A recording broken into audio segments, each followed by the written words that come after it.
They're not coming. They're already here. Written by Zack Hicks. They're not coming. They're already here. That's all the email said. No subject, no name, and the email account was clearly a junk or throwaway account linked to an AOL mail. At first I laughed at the ridiculously serious message, not paying it much thought. I used to sign up for all sorts of stupid conspiracy UFO magazines and online subscriptions when I was younger. I figured it was just spam mail, trying to get people to go to their website or something like that. But then I remembered that there was no URL to link to anything. Only those 6 ominous words. I remember thinking that if it was some sort of marketing gimmick, that whoever was running the department was doing a terrible job. Just as I was finishing that thought, I heard my phone ding. It was another email from the same person. This time, all it said was, "Don't act any different or say anything. They will know." At this point, I began to feel a little creeped out. I still didn't know what the person was talking about, or if they even meant to send these cryptic messages to me. All I knew was that I was scared. I replied back, "I think you have the wrong person. Please don't email me again." Foolishly, I thought this would resolve the issue. It did not. About 5 minutes later, I received another email with my full name, date of birth, and apartment number. At first I thought perhaps this was a cruel prank some friends of mine were playing on me, but even they wouldn't take a joke this far. Finally, I decided enough was enough.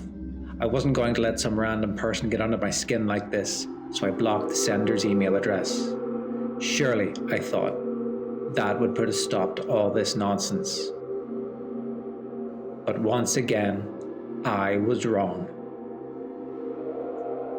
I received another email from a different account. Same thing as before, no subject, no name, just another foreboding message. "Whatever you do, don't look outside." As soon as I read the last word, I heard a loud pop outside my apartment, just as my power went out. I thought the sound may have been just a generator or something, but then a blinding blue light began pulsating outside. As curious as I was about the source of the light and noise, I couldn't stop thinking about that last email. "Whatever you do, don't look outside." Could this really be that great of a coincidence? Or did the person sending me these emails know something I didn't? Either way, I was too afraid to look outside. The pulsating lights began to scan up and down my apartment building. I instinctively ducked under my window, afraid that whatever the light was might reveal my location. Then the light just disappeared. At that moment, the power came back on, so I stood up and slowly drew back my curtain. Nothing looked abnormal. The parking lot was still and quiet as it is on most nights. I saw a man nonchalantly walking his dog as if nothing had just happened. I felt silly for getting so worked up and so scared over nothing. Then, my phone dinged again. This time, all it said was, "I told you not to look outside. Now they know." At this point, I knew someone had been watching me. There was no other way to explain how they knew that I had disobeyed the previous message. I looked outside my window again and saw the same man walking his dog, except they weren't walking anymore. They were standing still and looking straight up at my apartment, both with their mouths wide open. I quickly closed my curtain and grabbed my phone. This was all too much for me. Without thinking, I dialed 911 and waited several minutes before an operator answered. 911, what is your emergency?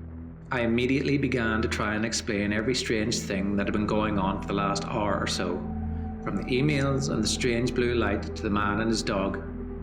I suddenly realized that I sounded like a schizophrenic with all my incoherent rambling. I had just begun to slow down and apologize to the operator when a piercing, high-pitched sound took over the call. The sound was so intense that I couldn't even leave the phone up to my ear. Just as I ended the call, Another email popped up.